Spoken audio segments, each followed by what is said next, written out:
let's move on to where Ryan Mason is, and I want to know what you boys think about the idea that he might actually end up being a Spurs manager in the future. He might not be ready right now. Harry Redknapp has talked about him going down the leagues to cut his teeth there. But what I really like about him, and I've been impressed by, for a novice manager, and when I say novice, a handful of top-flight games, maybe 7 or 8 at Spurs, for him to have the bollocks at 31 or 32 that he is now, to be reactionary to what's happening on the pitch, to be making decisions and substituting and reacting to what other managers are doing, and actually just saying, do you know what? You might be Jurgen Klopp or Ten Hag, but I know what I'm doing as well. I've been impressed by what he's done at Spurs. And I know it's just 2 games, but we're talking about what he did when he was 29 before, where we did all right when he took over. I just liked his game management during the Man United game and against Liverpool. And against Man United, we were chasing the game. We had 4 forwards on. We were on the attack. He looked at the way we were playing and how we were getting overloaded on a certain side, and brought on Dan Juma, swapped for a fullback, and then we were in this situation where we were in control again, or at least he'd reacted to a situation. I just think I'm being impressed by him. I don't want him to be our next manager. He's not ready for it yet.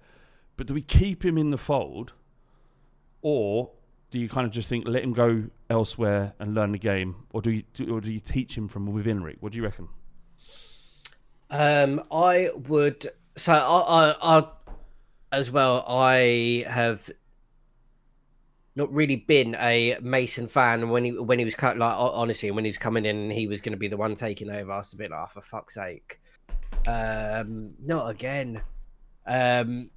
I would have liked someone else to have come in, but I get it's like just the remaining part of the season that's going to be tough.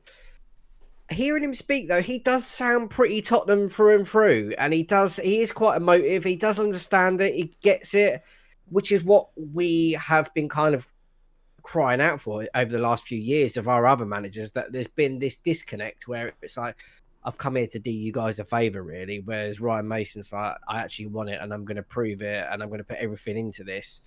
So he's come across really well, and previously I'd heard him on that High Performance podcast, and he come across really well on that too. I do think it's a touch too early.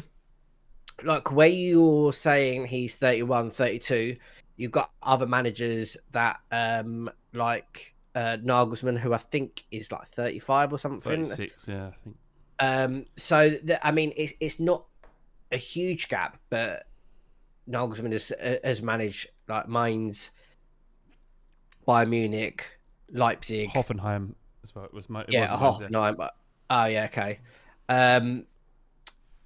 So he's got that pedigree and he's got that experience behind him. With Mason, I'd like him to stick around. It's going to be difficult because he's had two bites at it. Managing Tottenham, and he's saying that he's ready and he wants to do this, and I like the fact he's got that confidence in himself, and that he wants it. But for the past few managers that we've had of Jose, Nuno, and Conte, they play a particular style of football and they're a particular type of people, and I'd like to give him one more kind of chance with someone else as an assistant, being more involved in everything, to really cut his teeth. And then I would probably say he should leave the club to find something, a championship team or something like that. I think he needs to manage a few clubs and get those. You got to go through some rough stages and learn and get that experience and get that knowledge and be in different environments, different characters, not where you've kind of grown up. One day I'd like to see him come back because he, like I said earlier, he's just come across so well, and I think he gets it as a Tottenham fan. So maybe not right now, but I would definitely like to see him manage Tottenham in the future. Yeah, I think he probably knows more as a coach than we probably think he does. And I like his confidence, and I like the way he's conducted himself. And I agree. I don't think that he should be our manager now, but in 5 years, with like a link back to the club, let him go to a club and be successful. I mean, look at how Company's stock has raised just in this Burnley season. If he can go out and do something half as good as what Company has done with Burnley this year, that will help him. Even Carrick at Borough, yeah, they've had a great season. Yeah, it just feels too early, and of course it's too early. But someone who's gone through some a horrendous experience of fracturing his skull, they weren't even sure he was going to live. That makes you more mature. It makes you look at life differently and look at situations differently. Someone who's 31 who hasn't gone through what he has is less mature than Ryan Mason is right now. So he may be 31, 32, but he's much more mentally developed because of what he's gone through than someone who hadn't. So yeah, it's not ready yet, but I think for us to cut ties with Ryan Mason, if Nagelsmann or another manager comes in and wants his own team, would be foolhardy for the club. I like the idea of Ryan Mason being around, learning, or going away, and with the kind of promise of a assistant manager job or the main job in 5 or 6 years. Because I'm quite fond of him, and I like what he's doing. How he's changed Tottenham from being drab and boring and a real chore to watch to against Man United and Liverpool. These are not easy games, by the way. Man United and Liverpool. It's not like he's done it against Bournemouth and Southampton, and you're going, well, it's just them. He's done it against two of the most difficult teams to beat in the league. Anfield, no less. No one wins there, really. Liverpool fucking pumped Man United 7-1 or whatever it was, 7-0. So yeah, you got to give him credit, and I'm quite excited about what he might do as a coach through his career. John, what do you make of it? Yeah, I totally agree with what you boys are saying. I think there's definitely been a noticeable change between this time and the first time he was interim. I think the first time he did look a little bit out of his depth, like he was a lot more sitting on the bench, passive. He basically put the same team out as Jose, but gave him a bit more of like I said before, they just applied themselves a bit harder because he's obviously clearly like really passionate and cares about the club. This time, though, I feel like he's a lot more like prowling the technical area. He's barking instructions. He's being way more decisive with substitutions. That's the biggest thing I've noticed. He's not waiting. I mean, he's kind of been forced because of how we started in these games. So it'd be interesting to see what happens, in the next couple of games. But he's not scared anymore of like putting his own stamp on. And I do think before he felt like, okay, I'm the interim, just, do a reasonable job and you get another chance to be part of the next setup. This time, I genuinely do think he thinks to himself, I could be certainly a manager, maybe not the manager of Spurs, but I can be a manager, and I'm going to put my stamp on this because either I'll do a really good job and you never know what happens in the summer, or this is a good audition for another club somewhere else. And at the very least, if we do get, let's say, like Nagelsmann comes in, that would be in my mind, that's the perfect scenario actually, is that Nagelsmann comes in, who's a completely different coach to the previous two. He's a lot more like offensive, attacking, front foot, possession football, which will sort of round him out as a coach because he's only really ever worked with the sort of more pragmatic style. And then look, let's say Nagelsmann does a really good job and you want someone to continue that project, which is what we all been like crying out for, right? Director of football, all the teams through all the levels play the same way and it's continuity. He would be the continuity candidate, right? It'd be like the assistant taking over from the lead coach after 3 successful years would be fine with that, right? I would be comfortable with that if he's going to play the same style of football and carry it on.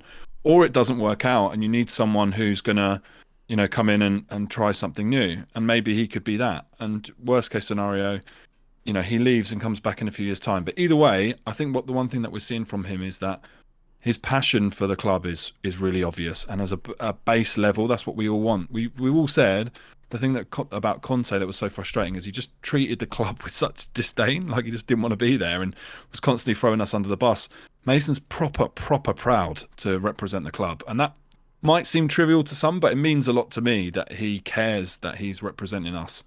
And his passion after the Liverpool game, that's what I want my manager to be like. So I'm not saying it is him, but I think he's creating a good blueprint of what some of the characteristics we should be looking for. And if we can't find it, hopefully he can fill the gap for that person. Do you think that the footballers improved under Ryan Mason since Conte left, Rick, or Stellini left? Or is it just that we're looking for any kind of improvement? I I'd say yes, there has been an improvement, but I think maybe it's more noticeable because tactically we've changed. It's that players are allowed to be a bit more expressive, and it's not as handbrake. You must be in these positions. There isn't. There doesn't feel like there's that fear of where Conte says, "I need to stay here. I can't run past this point. I've got to do this." Whereas under Mason, it is like I have got the ball at my feet. There is space in front of me. I'm going to carry on driving forward, or we're gonna set up this type of passing down here and whatever it might be. But at the same time, whilst that where we have been more attacking, more on the front foot, more there's just been a lot more energy about us. I think defensively. I don't know if you'd say defensively. There was the Newcastle 6-1, the 2-0 early, the 3-0 early doors as well. I don't know whether because that we are being a bit more attack minded that it is leaving us a bit more exposed, and that side of it is a bit more noticeable. You also have to remember, like Mason has only had, the United and Liverpool game and the training sessions between those times. It's not been a lot. Crystal Palace would be a bigger test, wouldn't it? Just to see if we play really well against Crystal Palace and get a convincing win, I think his stock goes up. I think his stock has already risen just for the last couple of games, but I think if a good performance against Crystal Palace, if we start on the front foot, we start to open them up a little bit, and our defence doesn't shit the bed again, which we're going to come on to the defence and what's wrong with it and how we fix it. But yeah, I think that would be a greater barometer of where we are, rather than the almost impossible task of beating Liverpool as Spurs at Anfield. You know, it's been tough for Ryan Mason because the last two times he's come in, the first time his first game was a League Cup final against Manchester City. This time it was Manchester United and Liverpool away, and then the other teams that he played in his first stint. We got some good results. So we went with the Leicester and won convincingly. I can't remember the others, but we won a couple of games. So let's just see what he does against a team who are decent in Crystal Palace. They've won 4 in 5, I think, or 3 in 4. So let's see what happens in that. That'll be a better barometer of what Ryan Mason has done in this short time as Spurs manager.